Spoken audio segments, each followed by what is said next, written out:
Friends, I can tell you there's hundreds of millions of dollars sitting on the sidelines looking for a place to go to work. All you have to do is get in the game and figure out how to make that opportunity available to someone that otherwise doesn't have the opportunity.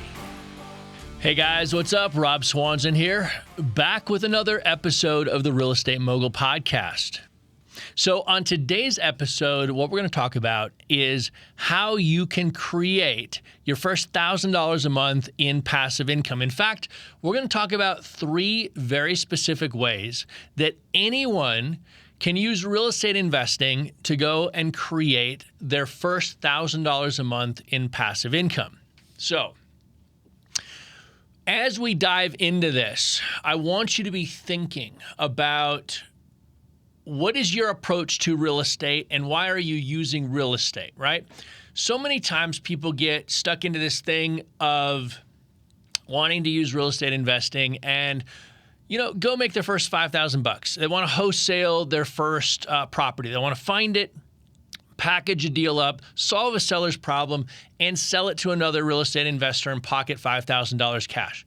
That's fantastic. I've done that thousands of times, and it is a great way to generate cash. So when I talk about the Real Estate Mogul system of real estate investing, generating cash, wholesaling is a component of that process, and it's a really important component of that process. But at the end of the day, most people, when they make the decision to invest in real estate, they decide that what they want to do is create financial freedom. And wholesaling, fix and flip, buying, renovating, and selling a property, flipping it, is not the way to create wealth. It's not the way to create cash flow. It's the way to create cash. And so in today's show, what we're going to be talking about are ways that you can tackle creating cash flow. And as we dive into it, we're going to run some math. I'm going to pull my calculator out and we're going to sort of reverse engineer what it actually takes to get that cash flow up and running. And if you've paid any attention to the type of real estate investing that I teach and the things I talk about is I'm a really big believer in creating cash and cash flow at the same time. That's not always possible, but in many cases it is. And if you have the ability, if you have the tools in your tool belt to create both cash and cash flow at the same time, it's the best of both worlds. And so let's kind of dive into this and let's start answering the question of how do we generate your first $1,000 a month in passive income cash flow. And there's 3 ways we're going to talk about it. We're going to talk about it sort of from the most complicated to the easiest. Now, it's most complicated just because the verbiage and the idea that I'm going to talk about first, most people have a harder time wrapping their head around the idea. And the second strategy I'm going to talk about is pretty simple to comprehend, and it's pretty easy to sort of execute on. The problem that people have with the second is that they can't kind of see how to go about doing it. And then the third is what most people would sort of gravitate to out of the gates. But we're going to wrap all 3 of these together with a nice little bow, and I'm going to show you that each one of them feeds and fits into the other.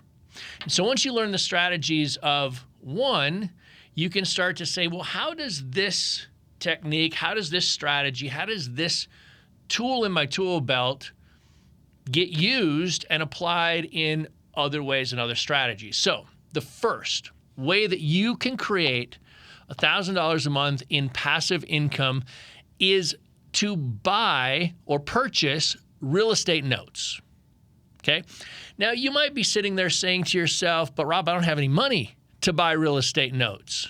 Well, no fear, my friend, because you don't need any money to buy real estate notes. One of the things that's going to tie a bow on all of this is in real estate, we always talk about no money down or creative deals not requiring any money. Those deals exist 100%. We'll do an entire show around seller financing, and we'll talk about how would you buy and or control real estate with no money down. We'll talk about the varying strategies and techniques. The other way you do real estate with no money down is you eject banks from your life. And you begin to recognize that real estate investing becomes easier when you start to use private capital rather than bank capital. So when it comes to buying real estate notes, let me explain what this is. Let's set up a scenario. And the scenario is that a real estate investor has purchased a property and they have sold that property and they have carried back some financing for their buyer. So this happens a lot of times. A real estate investor will purchase a property, renovate the property, put a tenant in it, and sell that property to another investor that wants to be the landlord. The original investor that bought the property, renovated it, put the tenant in it, and then sold it but also wants to create some cash flow. And so what they do is they take a down payment from the new investor, the landlord investor, and they carry back a note, some financing for that new investor. So the tenant pays rent, pays the new investor. The new investor, the landlord, collects that rent and pays the original investor that did the renovation on their note. So it's a win-win little triangle. That's one scenario. Another scenario is a seller sells a property to a buyer, and that seller carries back financing. Carries back a note, maybe a first, maybe a second lien position, either a first loan or a second loan in the chain of title. And that seller financing note has been created. So let's just do a scenario. And let's go ahead and say that when the seller, whether it's the investor selling to the investor or the homeowner selling to the homeowner or homeowner selling to the investor, whatever the scenario is, the owner today is going to carry back some financing, meaning the new buyer doesn't have to go to the bank and get a loan. The seller is going to, instead of taking their equity in cash, they're going to take payments over time. So the new buyer is just going to pay over time rather than paying all upfront in cash. And so when you begin to buy real estate notes, you start to look at it and you say, okay, who's the borrower? So the seller that carried back owns the note today. And there's a borrower that is now paying on that note. So you ask a few questions. You ask, who's the borrower? How long have they been paying? Are they capable? Have they missed any payments? Has the note seasoned, and has it seasoned successfully? What's the loan to value? I.e., how much is the property worth compared to my combined loan to value where my loan sits? You start to ask these questions. And if you are someone with cash, or someone that has the ability to raise some private capital, you can come in and say, I want to buy some real estate notes. These are cash flow instruments. A real estate note is a cash flow instrument. It's a piece of paper that says, I, borrower, promise to pay the lender a certain amount of money each month for a certain period of time at a certain interest rate. When I, as the seller that has carried back that note, decides, you know what? I want some cash. I want to get out of this. I can sell my note to you. You can buy the note, and now you start to get the cash flow payments. This is how the banking system works, right? When you go and get a traditional loan, how many of you have bought a house, worked with a broker, got a loan, and then 2 weeks after you close, you get a letter in the bank that says, hey, we just bought your loan. You're now going to make your payments to us instead of the lender that funded the deal at closing. That happens all the time. In the real estate investor world, it's the same idea. You're just buying that cash flow instrument oftentimes at a discount. So the nice thing about this is that you get to set the terms and the discount that you're willing to pay. Now, sometimes the seller may not sell at the discount you want, but on the face value of a note, let's say a note is paying interest at 10%. 10% interest. If you buy that note at a slight discount to its face value, let's say the loan amount was $30,000 and it was paying at 10% annualized interest. Well, if you bought that $30,000 note, which let's say that it's been seasoning now for 6 months, and it's probably got an unpaid principal balance of, let's just say that it's $29,500 for easy math. It's a little bit of interest or a little bit of principal paid down each month for 6 months. So the unpaid principal balance is $29,500. If you were able to buy that note for, say, $20,000 or $18,000 or $16,000, depending on the scenario, whatever discount you buy, your yield, the interest rate that you're earning on your investment goes up. And it's a pretty beautiful thing. And so here's how I like to think about the math. And so let's just take that $30,000 scenario. We're going to say an unpaid principal balance of $29,500. So that is the current unpaid principal balance. We're going to say that note is paying on a 10-year or on a 10% interest rate, and it's paying over 240 payment periods. So a 20-year amortization. Well, that payment is $284.68. Okay, $284.68. If you were to buy that same note, that note that we're talking about, and you only paid $20,000 for it, I got to hit the other math here. There we go. 29,500, 248, and now we're going to change that to 20,000. You would get a 16.4% yield. The face value of the note is 10%. They're paying 10% interest. But because you bought it at a slight discount, your yield or the interest rate you're earning on your money actually goes up. So I start to look at this and I say, okay, well, I'm getting $284.68. And I said I want $1,000 a month cash flow, right? I got to get $1,000 a month cash flow. So I'm going to take that 248.68 or 284.68.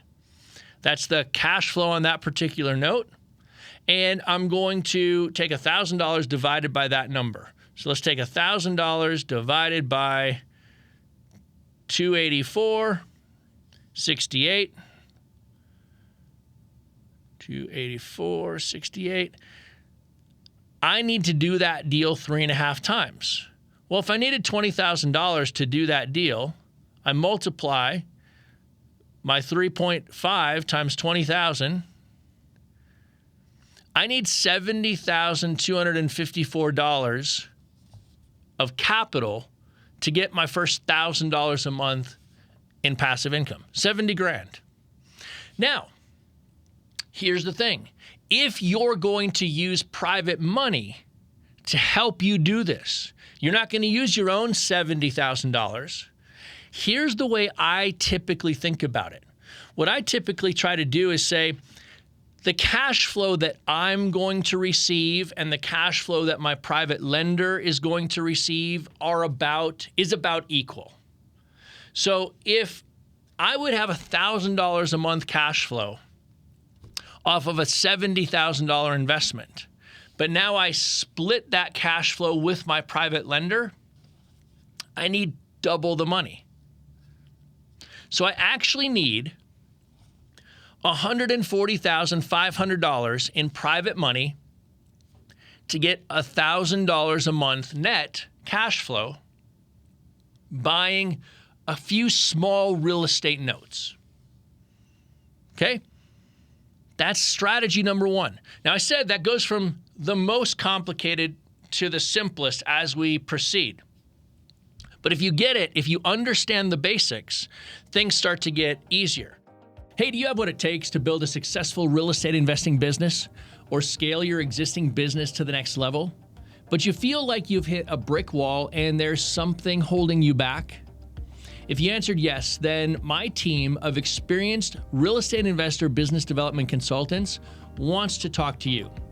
We want to talk about a hands-on learning experience where you'll put in the work and we'll guide you through every step to make money together. Our goal is to create success stories that we'll use to continue to grow the real estate mogul community.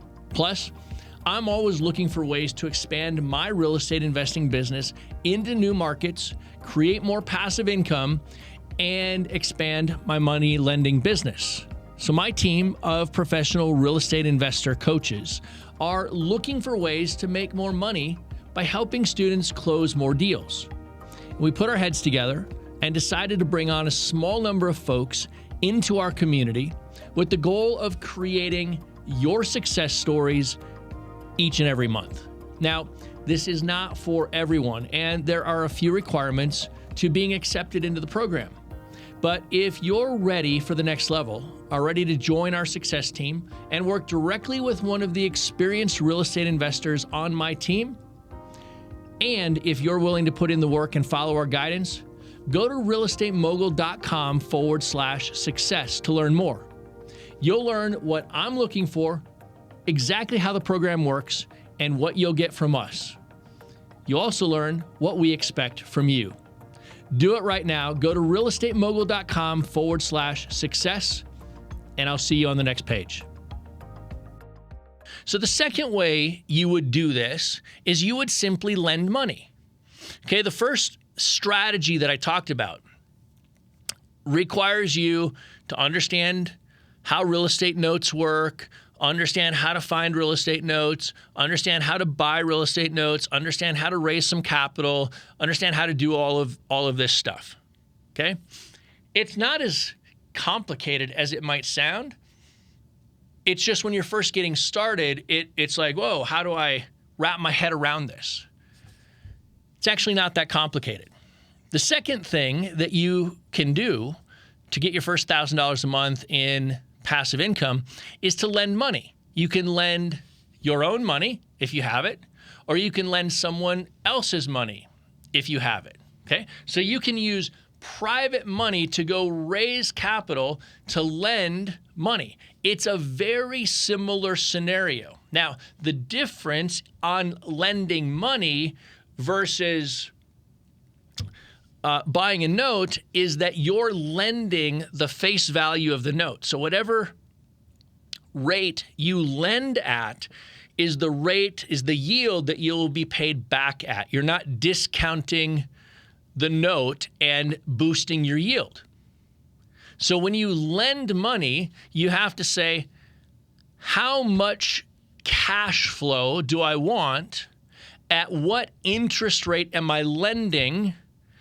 And that tells you how much capital you need in order to put this to work. So let's do the same kind of math. Now, in this scenario, we're going to be lending to another real estate investor. So let's assume that you have some capital and you want to put your capital to work and you want to get $1,000 a month in passive cash flow. Let's say that you're going to lend your money interest only. So in the note scenario, we ran the math as an amortized loan. That means the principal pays down over time. In this scenario, lending money, we're going to run the math based on an interest-only loan. So the loan doesn't pay down over time. Every payment is just interest on top of the principal amount of the loan. So if you make the payments for 6 months or 12 months or 10 years or 30 years, the loan amount still remains. Every payment that's been made is just interest on top. That's an interest-only loan. So let's say that you're going to lend money to another real estate investor. Why do real estate investors borrow money from private lenders? Well, not only do I borrow money from private lenders, but I have lent money as a private lender. I play both sides of the equation, and I do it on a regular basis because by ejecting banks from my world, I can act faster. I can buy properties that are not bankable. I can come to the table with sellers and do things that banks wouldn't allow me to do because they're slow, they're arduous, they require all sorts of documentation, yada, yada, yada. Okay, so private money is the key to real estate investing success. If you figure out how to get private money into your world and eject the banks, you're going to win as a real estate investor. Okay, so let's take this scenario and let's say that we want to make $1,000 a month in cash flow, and we're going to lend our money out at, let's just say we're going to do long-term deals. We're just going to put our money to work at 8%. Okay, so we're going to take this $1,000 that we want, $1,000 in cash flow. I'm going to multiply that by 12 months because I want $1,000 every single month. So I want $12,000 that's going to come into Hip Pocket National Bank every year based on this loan. And I'm going to lend my money at 8%. So I'm going to divide that $12,000 by 0.08. So I need $150,000 to make 8% on my money, which is $1,000 a month passive cash flow. Now, if I'm going to borrow that private money and I still want my $1,000, and the general rule that I set up to kind of figure out how much you need is the amount of money that I'm going to get as the deal doer and the amount of money my lender's going to get as the capital source is about equal. We're going to take that $150,000, we're going to multiply it by 2. So I need $300,000 in private money that I can turn around and lend, and I can split the cash flow between me and my lender. So I need $300,000 in private money to make $1,000 a month passive cash flow. Now, we're not getting into the legal structure and how you set this up and, the documentation that you would use. Just understand that the way I think about this is the cash flow that I'm going to receive and the cash flow that my private lender is going to receive is about equal. Now, that's not always the case, and that's not always true, but it's a really good starting point and a framework from which to say, is this fair?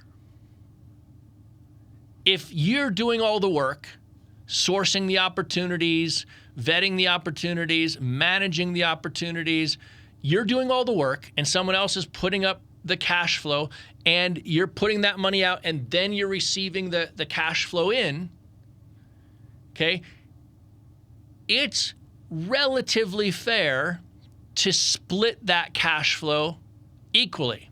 Now, we're not getting into charging points, and we're not getting into discount rates, and we're not getting into any of the other stuff that goes into a lending business.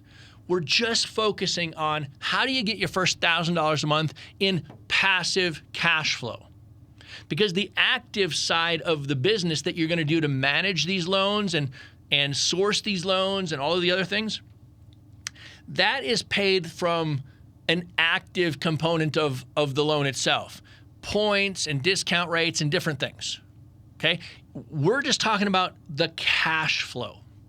Because if you do this enough and you do enough volume, pretty soon you're going to have $1,000 a month cash flow, $2,000 a month cash flow, $3,000 a month cash flow. So notice what I did though. When I did buying the note in scenario number one, I only needed about $140,000 cash in order for my private lender and for me to both get $1,000 a month cash flow. In the second scenario, I needed about $300,000 in private money for me and my lender to get the private cash flow, or the passive cash flow. So I want you to start thinking about why is that? Well, in one case, the yield that I was getting and splitting was 8%. So we were splitting an 8% yield on the cash flow. The other scenario, we were splitting a 16% yield on the cash flow. So double the rate required about half the capital. So you start thinking about these things and you say, okay, well, how could I structure this, right? I've got to make it attractive to my private lender. It has to be worth it for them. It has to be attractive to me. It has to be worth it for me to do the effort. And you start to play these scenarios. Now, the third way to get to your $1,000 a month in cash flow is to go buy a rental property. The first two were cash flow instruments, buying a note and making a loan. The third is actually buying an asset. Okay, buying an asset. Now, there's a lot of reasons that buying the asset has advantages over the other two. And there are a few reasons why some of the first has advantages over the third. And so it always comes down to, what are you trying to accomplish in the moment you're looking at a deal, you're trying to place capital, you're raising capital, you're asking the question, what am I trying to accomplish? So let's take a scenario. And let's say that what we're going to do is we want $1,000 a month in passive cash flow out of our rental portfolio. So you want net $1,000 a month. So let's reverse engineer this, and let's take our $1,000 a month times 12 months. Now, when you own real estate, your gross rent and your net rent before debt service, before you pay your private lender, there's usually about a 30% gap. So if you collect $1,000 rent, you're going to take the first $300 off the top, and you're going to have $700 left over. That first $300 is for what's called TIMV, taxes, insurance, maintenance, management, and vacancy. So taxes, you got to pay the taxes. Insurance, you got to pay the insurance. Management, it's smart to outsource and either pay a management company or pay yourself for the management. Maintenance, stuff happens. You got to put a little escrow reserve every single month for every property. And vacancy, especially when you go through a tenant turn, you might have a half a month or a month and a half vacant. And so you account for all of these things to calculate your cash flow, to estimate your cash flow up front more accurately. And so we just took that $1,000 times 12 months, and now we're going to divide it by 0.7. Because by dividing it by 0.7, what we're actually doing is adding back in that TIM-V, that 30% to get to the gross.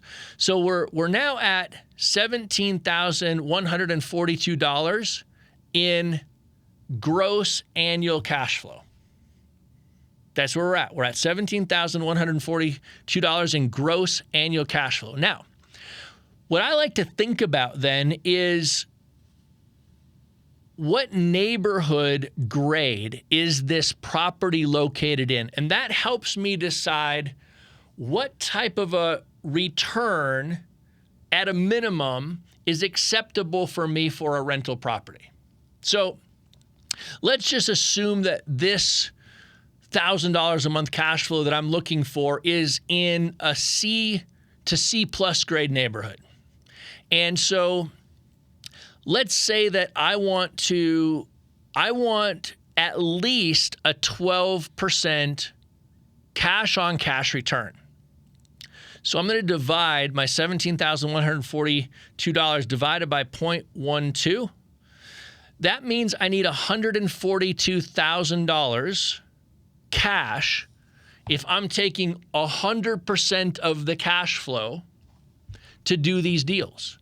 I need $142,857 cash in order to create $1,000 a month passive cash flow. Okay, let's reverse the math on this. 142,857. Remember what we talked about. We said we got the $1,000. We've got to put back the 30% for TIM-V, and we got to multiply it by 12. Okay. Once we get back there, we're back to our 17,000 divided by the 142. And that's right back to our 11.97 or 12% rate of return. Now we're going to split this cash flow with our private lender. So how much capital do we need? How many of these deals do we need to do in order to make that number work? Okay, we need 142 times 2. We need $284,000 in private money to generate $1,000 a month cash flow. Now, you might be sitting back and saying, wow, that sounds like a lot of money. I need between $140,000 and $300,000, depending on the three strategies, Rob, that you just talked about, in order to make $1,000 a month passive cash flow. Friends, I can tell you there's hundreds of millions of dollars sitting on the sidelines looking for a place to go to work. All you have to do is get in the game and figure out how to make that opportunity available to someone that otherwise doesn't have the opportunity. Okay? We didn't talk about any of the other structure of how you get paid for putting these deals together. We're ignoring all of the other ancillary benefits of these three investment strategies. There's so many more things I could be going into to go deeper to show you how you make a whole lot more money than just the cash flow piece. But the cash flow piece is what begins to build your financial freedom. That's the piece I want you focused on. I want you to say to yourself, I need $6,000 a month to cover all of my expenses in passive cash flow. And if I get it, I'm financially free. I need $8,000. I need $10,000. I need $12,000. Figure out what your freedom number is and reverse engineer the math to say, what do I have to do to create financial freedom? Now, there are other strategies and other things that you can do, other techniques of real estate investing that don't require private money. We talked today about 3 ways to use private money to create your first $1,000 a month in passive cash flow. You don't need any money out of your own pocket. What you need is knowledge, you need relationships, and you need action. If you can do those 3 things, gain the knowledge, build the relationships, and take the action, you can go create financial freedom by using private money to build your $1,000 a month cash flow. Now, we haven't talked then even about how to recycle that private capital and take $200,000 or $250,000 or $280,000 or $300,000, build your first $1,000 a month in cash flow, and then take that same capital and recycle it and do it again. And then recycle it and do it again. And recycle it and do it again. Friends, we're just scratching the surface. We're just giving you an idea to say, hey, when it comes to strategy and it comes to figuring out what I want to do as a real estate investor, I've got to start somewhere. And some of the key takeaways that I hope that I've given you here is there's multiple different ways to accomplish and achieve the same result. You've got to say, what result am I looking for? That's why in our programs, we're so huge on milestones and pushing towards individual incremental milestones. I'm a huge Kaizen believer. Kaizen is small daily incremental improvements towards a desired result. You don't have to shoot for the moon on your first shot. What you need to do is take little incremental steps. First thing you got to do is you got to find the land where you're going to build your launching pad. Then you got to hire a contractor that's going to bring the concrete in and pour your pad. Then you got to get the paint to paint the target on the pad so somebody knows where to set the rocket ship. Then you got to find somebody that's going to build the rocket ship. Then they got to deliver the rocket. Each one of these little things is an incremental milestone towards the ultimate objective. That is the key. And if you can start to step back and say to yourself, how do I get there? With little Kaizen, incremental daily improvements toward the desired result, you can achieve anything you want. And real estate investing is a way to do it. You can go start a business, but guess what you have to do? You got to be smart and you got to know how to run a business. The beautiful thing about real estate investing is the asset does most of the work for you. If you figure out how to utilize the asset to your benefit, you don't have to be the sharpest knife in the drawer to be a success as a real estate investor. That's the beautiful thing. That's why real estate investing is an asset that is available and works for anybody, because the asset does most of the heavy lifting. So hopefully what I've done here is given you a framework from which to think about this stuff and to tackle it. Just 3 strategies. Private money. Takeaway here, knowledge, relationships, and action. Go figure out how to get private money a part of your world. Eject the banks and bring private money in. If you're new to real estate investing, stop asking who's a broker and what's a bank, and that's not how to do it. That's not where to go. Focus on private money. Private money will change your business. It will change your life. And so focus on the thing that is actually going to get you where you want to go. Friends, this has been a fun one. I hope it got you motivated. I hope it gave you some things to think about on how to go get your first $1,000 a month in passive cash flow. This is Rob Swanson. We'll see you in the next one. Bye-bye.